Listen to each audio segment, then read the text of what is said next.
much. And those are very cool to come off that way. I appreciate them. And, Thanks. and I appreciate you, but I appreciate everybody because you're all triple plus awesome. It's wonderful hearing you. Thank you very much.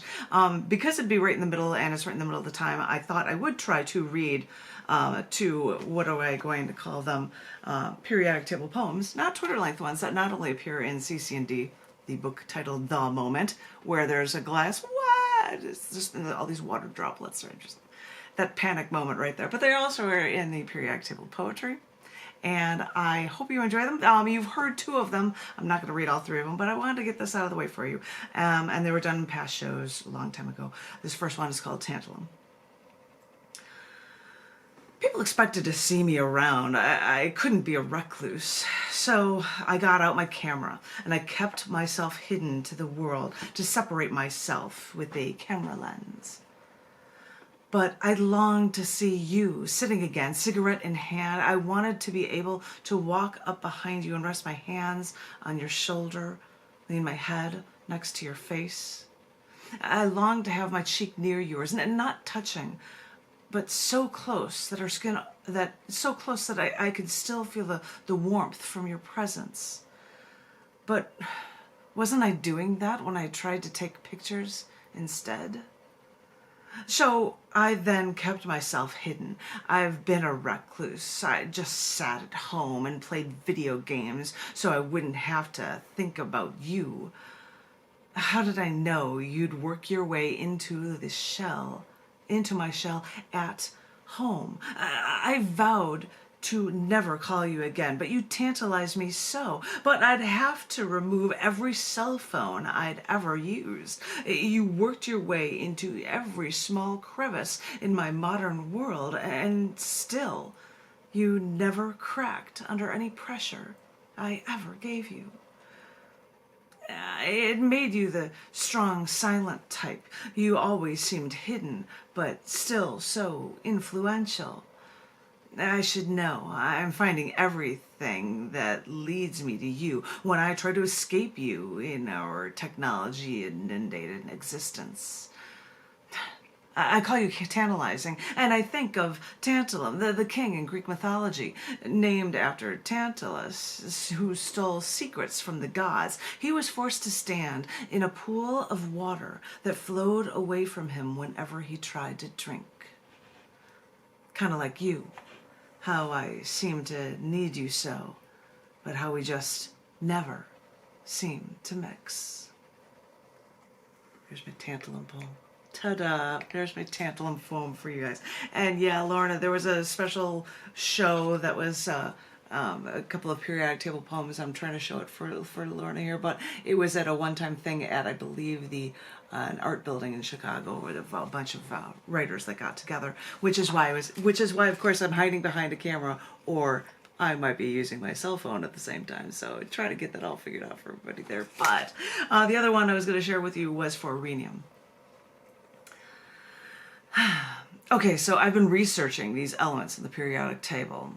And when I got to rhenium, a name for the Rhine River, by the way, I was kind of stumped. What comes to your head when you think of the word rhenium?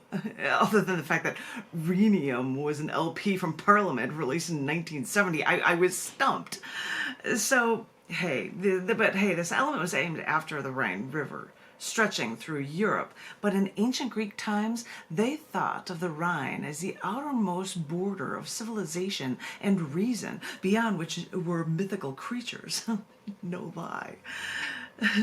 But I don't know if that mythical nature of the unknown is what drove scientists to search for this element and to learn everything that they could about what otherwise was unknown to them. I mean, Mendeleev, the creator, as we know it, of the periodic table, he postulated this element existed, but it wasn't found in his lifetime. And it was later predicted by an English physicist in 1913, but it still hadn't been discovered.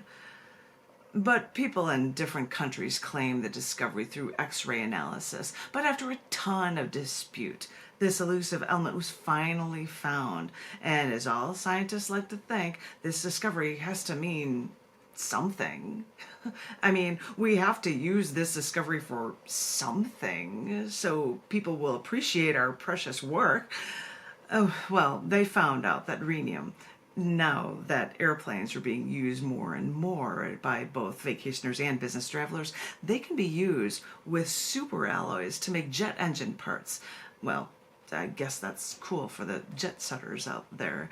But after people figured out that putting lead in a high performance fuel might not be good for the environment, okay, for all people actually, but they found out that rhenium could be a perfect catalyst for making lead-free high-octane gasoline. Since we now have means of travel faster and farther, thanks to rhenium in part, by the way, we might not think of the Rhine as the edge of our existence, with anything beyond it being so mysterious. But when it comes to rhenium, it's one of the rarest elements in the Earth's crust. I wonder if that's why it took so long to discover it. Because of its radioactivity, it's used in the treatments of liver cancer and maybe pancreatic cancer too. But with the skyrocketing prices of this rare element, scientists still worry about the potential toxicity of rhenium. So, maybe, like the mythical creatures beyond the Rhine and the Greeks foretold, maybe after discovering rhenium, maybe we should be looking at both the good and the bad but for this radical but remarkable rhenium. I know, my photos for rhenium, you have to show off that. Yeah, rhenium, I too. There was a thing for, it was called Chicago Calling. It was done in a performance thing with set to music from the Howman of South Africa when I had music from him, which was a fun time doing a bunch of periodic table poems and sharing that with everyone too. But anyway, that is way too much of me talking about periodic table stuff. I don't think I'm going to do anymore. I don't think, no, I will not. I refuse. I want to give it to Susan, though, because she's going to rock the free world, and then Richard Kent would be following her. So if you're ready, Susan, you could take it away, my darling.